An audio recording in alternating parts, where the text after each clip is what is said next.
这阵子全台湾都被一则食安新闻吓到。高雄市卫生局说，他们在全联路竹中正分店抽验到一款鲷鱼排，检出了不得检出的动物用药恩辅奎林葵缩酸，而且数值是 0.028 ppm。消息一出，民众瞬间恐慌，全联急忙下架回收，这波声量直接冲上当天各大新闻平台的榜首。但事情真的有这么单纯吗？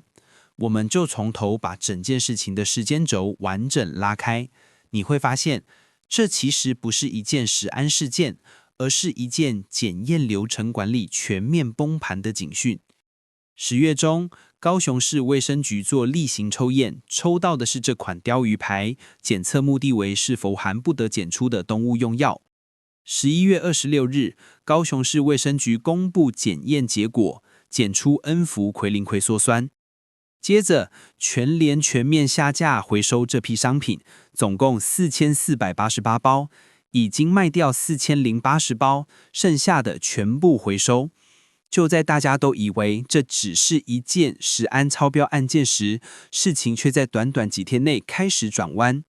11月底，供应商把同批商品送去第三方实验室 SGS 复验，结果是未检出含动物用药。12月初，媒体与社会大众开始追问，并爆出高雄市卫生局检验科账号密码多人共用。12月4日，高雄市卫生局内部追查仪器参数问题。12月5日，高雄市卫生局正式召开记者会，承认原来仪器参数被错误设定，导致检验结果被放大10倍。12月5日同日，品管流程与参数问题被社会讨论。12月6日以后，持续追查事件，包括人员行政惩罚与后续调查。以上就是整个事件的所有关键日期。我们回到高雄市卫生局检验科现场，看看事情的关键在哪里。依据新闻稿内容，高雄市卫生局表示，他们在这起全联福利中心鲷鱼排案中，用的是异相晨曦串联质谱仪来检验动物用药残留。这台仪器用在检验动物用药残留，灵敏度高，精准度高，而且结果可以追踪，只要流程正确，很难出现重大误差。但异相晨曦串联质谱仪本身流程确实复杂。如果拆开看，大概分成6个主要步骤。第一步是开机与系统准备，让仪器暖身到最佳状态。第二步是仪器调校 tuning， 开机之后不能直接跑检体，因为得先确保2件事：质量数准确与灵敏度足够。这一步叫做 tuning 调校。仪器会用固定的标准频跑一次，看质量轴是否正确，讯号是否稳。如果调校没过，后面的分析全都不可信。简单来说 ，tuning 是仪器的上工前渐检。第3步是意向条件设定。第4步是检体前处理，把待测检体变成仪器能读的样子。前处理做不好，仪器一定会报错，浓度会飘，甚至完全侦测不到。第5步是进样与品质管制 QC， 目的为确保每一批次的结果可信。这是实验室最不能跳过的步骤。流程通常是空白样本先跑，确定没有污染，在跑检量前建立浓度曲线，接着跑 QC 样品，看仪器是不是还在正常状态，最后才进入真正的检体。只有当 QC 全部合格，正式检体的数据才算有效。最后是 data 分析与报告。后续食药署到高雄市卫生局检验科访查后指出，原来这次误判的主因是检体注射量被误设成标准品的10倍，导致讯号异常偏高，而且发现仪器账号密码多人共用，无法追踪谁动了参数。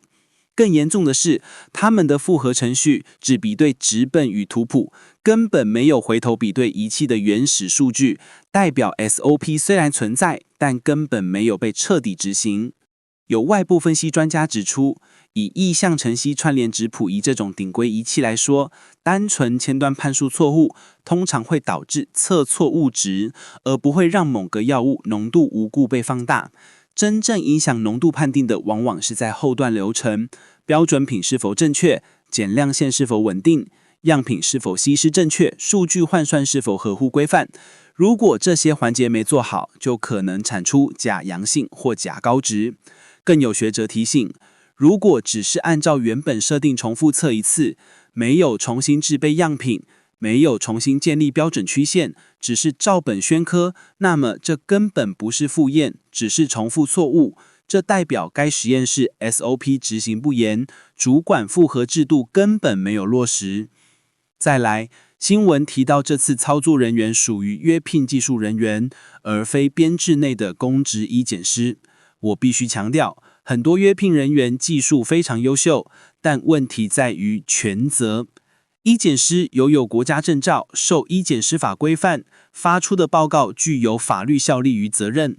在这种会造成商家商誉毁灭、需要行政裁罚的公权力检验上，到底该不该由具备法定资格的人员来签署与反责？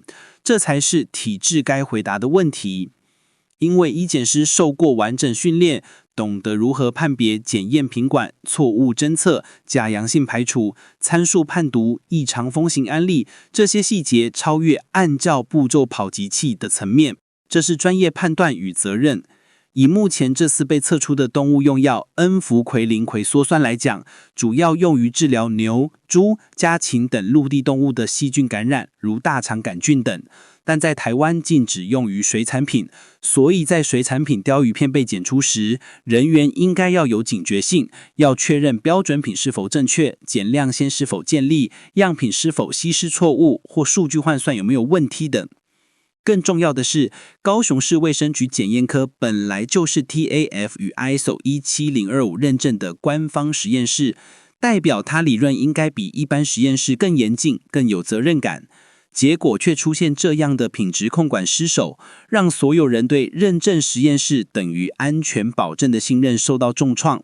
这起事件告诉我们，问题不在鲷鱼排，也不在鱼本身，真正崩盘的是体制，是流程，是人。检验不是一份报告，而是一种责任。如果你喜欢这种深入又好懂的检验案例，记得订阅小小观察大大检验，按赞分享给你关心的人，也欢迎留言告诉我，你认为这种攸关商家商誉与民众食安的判决性检验，应该是由便宜好用的约聘人员做，还是由经过国家考试认证、有 license 受法规制约的医检师来把关呢？我是医检师 QQ， 我们下次见。